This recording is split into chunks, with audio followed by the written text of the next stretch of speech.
Julian mental एक Harvard graduate और एक बहुत ही सक्सेसफुल लॉयर थे जो एक बहुत बड़े घर में रहते थे।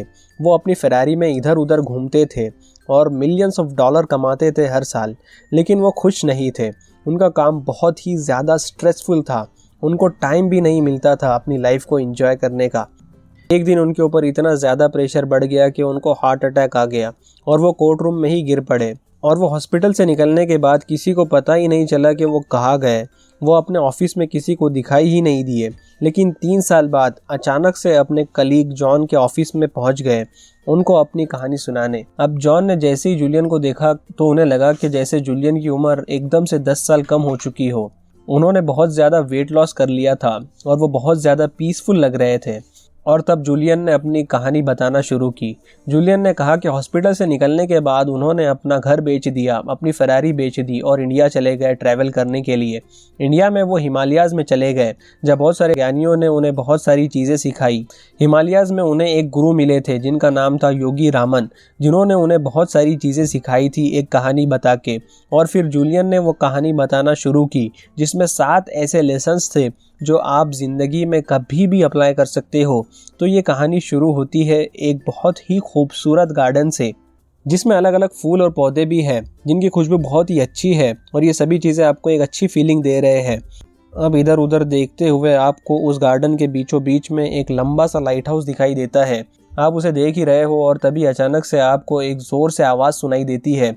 जब आप उस आवाज़ की तरफ देखते हो तो आपको एक बड़ा सा 9 फीट का सूमो पहलवान लाइट हाउस के दरवाजे से निकलता हुआ दिखाई देता है, जो फिर उस गार्डन में घूमने लगता है। अब उस सूमो पहलवान को देखकर आपको अजीब लगता है क्योंकि उसने और कुछ नहीं बस एक रेड कलर की वायर सी बनी हुई लंगोट पहनी है। फिर उस पहलवान को चलते चलते एक पड़ी हुई वॉच दिखती है गोल्डन कलर की, पुरानी सी। अब वो उस वॉच को लेने के लिए उस वॉच के पास जाने लगता है, पर फिर उसका पैर स्लिप हो जाता है और वो ज़ोर से गिर जाता है। गिरने के बाद ऐसा लगता है जैसे वो मर चुका है क्योंकि वो ना तो कोई आवाज़ करता है और ना तो कोई मूवमेंट करता है। फिर उसे एक बहुत ही अच्छी एक फूल की खुशबू आती है जिसकी खुशबू सुन के वो फ़ौरन उठ जाता है। उठने के बाद जब वो अपनी बाई तरफ देखता है तो उसे एक रास्ता दिखाई देता है जिसके आजू बाजू हज़ारों लाखों हीरे मोती लगे हुए होते हैं। वो ये देखकर खुश हो जाता है और उसी रास्ते से आगे जाने लगता है जहाँ हमेशा हमेशा की खुशियाँ मौजूद होती है। अब ये स्टोरी जूलियन को बहुत ही अजीब व गरीब लगी। आई एम सॉरी, पर इस अजीब सी कहानी का मतलब क्या है मुझे कुछ समझ ही नहीं आया। क्या यह कोई मजाक है? तब उस मास्टर ने कहा कि ये कोई मजाक नहीं है। मैं बहुत टाइम से सोच रहा था कि हमारी सालों भर की सीखी गई विजडम और नॉलेज मैं तुम्हें कैसे एकदम इजीली और कम टाइम में दे सकता हूँ, और फिर मुझे ये तरीका सूझा। ये कहानी कोई नॉर्मल कहानी नहीं है, बल्कि इस कहानी में ज़िंदगी के 7 सबसे बड़े प्रिंसिपल्स छुपे हुए हैं। उस मॉन्ग ने फिर जूलियन को वो 7 प्रिंसिपल्स अच्छे से समझाए जो मैं आपको अपने वर्ड्स में अभी समझाने वाला हूँ। So let's begin. Number 1, the garden. ये गार्डन एक सिंबल है आपके दिमाग के लिए। सबसे बेसिक चीज़ आपको खुश रहने के लिए और आपको सक्सेसफुल बनने के लिए ये चाहिए होंगी कि आपको आपके दिमाग पर कंट्रोल हो। इसको समझने के लिए एक आसान तरीका ये है कि आप अपने सबकॉन्शियस को एक गार्डन की तरह मानें और आपके कॉन्शियस को एक माली की तरह समझें। अब आपका काम यह है कि गार्डन को साफ रखना, अच्छा रखना, इसको हर तरह की बुरी चीज़ों से, हर तरह के कीड़े मकोड़ों से दूर रखना। अब बुरे कीड़े मकोड़े नेगेटिव थॉट्स की तरह है। आपको यह आना चाहिए कि आप आपका कंसंट्रेशन कैसे इम्प्रूव कर सकते हो, और ये कंसंट्रेशन आपको इन नेगेटिव थॉट्स को हटाने में बहुत ज़्यादा मदद करेगा। तो ये करने का सबसे बेसिक तरीका है मेडिटेशन। Number 2, light house. अब कहानी में आगे आया था एक लाइट हाउस। ये लाइट हाउस सिंबलाइज करता है आपके ज़िंदगी के मकसद को, आपकी ज़िंदगी के पर्पस को, गोल्स को। जैसे लाइट हाउस शिप्स को अपने सही रास्ते पर चलते हुए अपने सही डेस्टिनेशन पे पहुंचने में हेल्प करता है, वैसे ही हर इंसान को लाइफ में आगे बढ़ते रहने के लिए सही गोल्स, पर्पस और सही पैशन की ज़रूरत होगी। हमें अपने टारगेट का पता नहीं होगा, अपने पर्पस का, अपने पैशन का, तो हम अपनी ज़िंदगी में कुछ बड़ा नहीं कर पाएंगे और ना ही लाइफ में हैप्पी रह पाएंगे। इसीलिए फाइंड आउट करो अपने लाइफ के गोल्स को और फिर उस टारगेट पर अपने पूरे फोकस के साथ निशाना लगाते रहो। इस बुक में रॉबिन शर्मा ने हमें 4 स्टेप्स दिए हैं अपना पर्पस निकालने के लिए और अपना पर्पस एकदम सॉलिड बनाने के लिए। तो मैं आपको जल्दी से ये 4 स्टेप्स बता देता हूँ। नंबर 1 है विजुअलाइज द आउटकम। आपको आपके दिमाग में एक बहुत ही अच्छी पिक्चर बना लेनी चाहिए कि आप चाहते क्या है आपकी ज़िंदगी से। आपको अपने ऊपर थोड़ा प्रेशर डालना होगा, बुरा वाला प्रेशर नहीं, अच्छा वाला प्रेशर, कि आप दूसरे लोगों को बता दीजिए कि आप क्या प्लान कर रहे हो। इससे आपके ऊपर थोड़ा सोशल प्रेशर बढ़ेगा और आपको लगेगा कि आपको उसकी तरफ बढ़ना चाहिए। तीसरी चीज़ है कि आपको टाइमलाइन सेट कर लेनी चाहिए। आपको एक डेट फिक्स कर देनी चाहिए कि कब तक आप अपने गोल को अचीव करना चाहते हो, तभी आप उस पर अच्छे से डायरेक्शन के साथ कदम उठा पाएंगे। और आखिरी चीज़ है कि आपको एंजॉय करना चाहिए। अगर आपने एक ऐसा पर्पस बना रखा है जिससे आपको खुशी नहीं मिलती, तो उस पर्पस का कोई फ़ायदा नहीं है। Number 3, Sumo wrestler. कहानी में तीसरा मेन पार्ट जो आता है वो होता है एक बड़ा सा सूमो पहलवान जो रिप्रेजेंट करता है काइजन को। काइजन एक जापानीज फिलॉसफी है जिसका मतलब होता है continuous learning and improving yourself. मतलब हमेशा सीखते रहना चाहिए और हमेशा अपने आप को इम्प्रूव करते रहना चाहिए। जैसे एक सूमो पहलवान को खुद को डिसिप्लिन रहने के लिए हर दिन कंटिन्यूअस एफर्ट लगाते रहना पड़ता है, वैसे ही हमें भी अपना कुछ टाइम निकाल के अपने ब्रेन को और अपने बॉडी को इम्प्रूव करने से रिलेटेड एक्टिविटीज़ करते ही रहना चाहिए। अब बहुत से लोग अपने आप को इम्प्रूव करने के लिए टाइम नहीं निकाल पाते क्योंकि वो बहुत बिजी होते हैं। तो इन बिजी लोगों का एग्जाम्पल उस आदमी जैसा है जो पास में ही पड़े पेट्रोल पंप को देखकर ये बोलता है कि मैं अभी ड्राइविंग करने में बहुत बिजी हूँ, मेरे पास पेट्रोल भरने का टाइम ही नहीं है। जबकि उसे ये भी आइडिया होता है कि उसकी गाड़ी का पेट्रोल कभी भी ख़त्म हो सकता है। इसीलिए स्टूपिड डिसीजंस मत लो शॉर्ट टर्म बेनिफिट्स के लिए, और अपना टाइम निकाल के रोज़ अपने आप को मेंटली और फिज़िकली इम्प्रूव करो ताकि आप अपने डेस्टिनेशन तक खुशी खुशी पहुँच जाओ बिना किसी रुकावट के।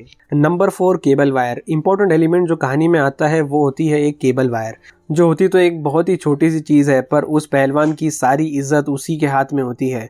यहाँ ये केबल वायर सिंबलाइज करता है इंसान के सेल्फ कंट्रोल को और डिसिप्लिन को। अगर कभी आपने एक केबल वायर को अंदर से देखा होगा तो आपको पता होगा कि उसमें बहुत से बारीक बारीक कई सारे वायर्स होते हैं जो सारे मिलके उस केबल को बहुत मजबूत बना देते हैं। सेम इसी तरह हमारा सेल्फ कंट्रोल और डिसिप्लिन भी ऐसी ही छोटी छोटी चीज़ों से मिलके ही बनता है।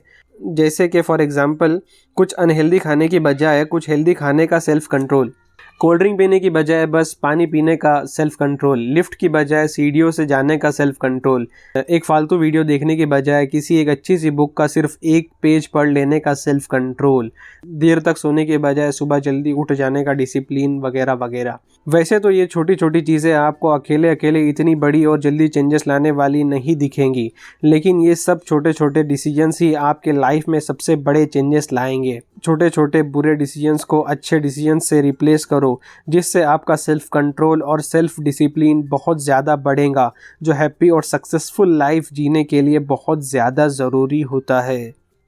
Number 5, stopwatch. 5th important चीज़ जो कहानी में आती है वो होती है एक पुरानी स्टॉप वॉच, जो सिंबलाइज करती है एक इंसान के टाइम को। हर इंसान चाहे वो कितना भी अमीर हो या कितना भी गरीब हो, उसे दिन के बराबर 24 घंटे ही मिलते हैं, ना दूसरों से 1 मिनट ज़्यादा ना दूसरों से 1 मिनट कम।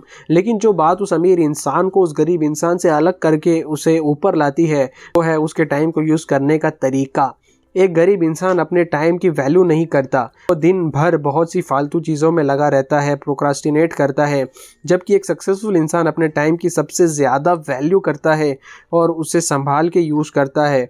अब इसका मतलब ये नहीं कि वो दिन भर 24 घंटे काम ही करते रहता है, बल्कि इसका मतलब ये है कि वो अपने टाइम को स्मार्टली मैनेज करता है, जिससे वो काम भी ख़त्म करता है और इन्जॉय भी करता है सेम उसी 24 घंटों में। नंबर 6, द फ्रेगनेंट रोज़। छठी चीज़ जो इस कहानी में आती है वो होती है एक फ्लावर की खुशबू। चाइनीज़ में एक बहुत ही अच्छी कहावत है, थोड़ी सी खुशबू उस हाथ में भी रह जाती है जो हाथ दूसरों को फूल देता है। या ये फूल और उसकी खुशबू सिंबलाइज करती है दूसरों की मदद करना, यानी काइंडनेस, बिना अपना कोई फ़ायदा सोचे, यानी selflessness.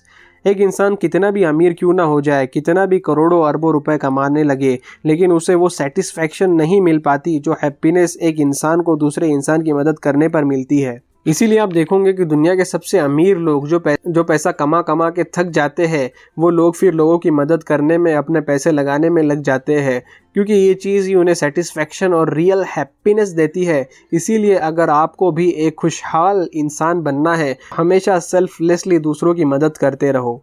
Number 7, path of diamonds. Last 7th चीज़ जो कहानी में आती है वो होता है एक रास्ता, जो डायमंड्स से भरा हुआ होता है, जिससे फिर वो सूमो पहलवान जाने लगता है।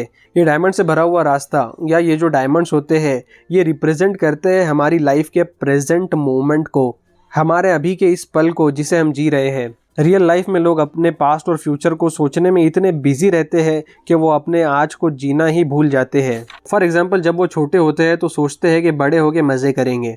जब वो बड़े होते हैं तो सोचते हैं कि यार बचपन ही अच्छा था। फिर बूढ़े होने के बाद सोचते हैं कि यार जवानी अच्छी थी, और कभी प्रेजेंट को इतना एंजॉय ही नहीं कर पाते। कुछ सोचते हैं कि पैसे आएंगे तो खुश रहूँगा, कार आएंगे तो खुश रहूँगा। नहीं, बिल्कुल नहीं। पैसे होना अच्छी चीज़ है, बहुत अच्छी चीज़ है, आपको ज़रूर कमाने चाहिए, पर यह भी याद रखो कि बस पैसा ही आपको हमेशा खुश नहीं रखेगा। खुश रहना है तो आज ही खुश रहना सीखो। आज जो चीज़ें आपके पास है वो छोटी छोटी चीज़ों को चेरिश करो, जैसे कि और कुछ नहीं तो अपने माँ बाप, अपने पार्टनर या अपने फ्रेंड्स को, या अपने बच्चों के साथ जीने वाले ये एक्सपीरियंसेस और ये टाइम को जो आपको आज मिल रहा है उसमें खुश रहो और उसकी वैल्यू करो। बिकॉज फ्यूचर में ये छोटी छोटी चीज़ें ही आपको पता चलेगा कि आपके ज़िंदगी के महंगे डायमंड्स थे जिसको दुनिया की दौलत कभी रिप्लेस नहीं कर पाएंगी। इसीलिए अपने प्रेजेंट को जितना हो सके उतना खुशी से जियो। ये थे वो 7 वर्चू जो हज़ारों सालों से मॉन्क्स फॉलो कर रहे थे और जिसने पता नहीं कितने लोगों को खुशी और सक्सेस दी है। अब जैसे स्टार्ट में मॉन्क्स ने ये बातें बताने से पहले जूलियन को कहा था कि वो ये नॉलेज दूसरों के साथ शेयर करे, वैसे ही मैं भी आपको बोलूँगा कि इस नॉलेज को आप उन सब लोगों के साथ में शेयर करो जिनकी आप थोड़ी सी भी फिक्र करते हो या जिसको इसकी नीड है। ये शेयर करना आपको भी इन वर्चूज़ को फॉलो करने में मदद कर सकता है। अप टू एंड ये बात मैंने आपको the monk who sold his Ferrari by Robin Sharma इस बुक से बताई है।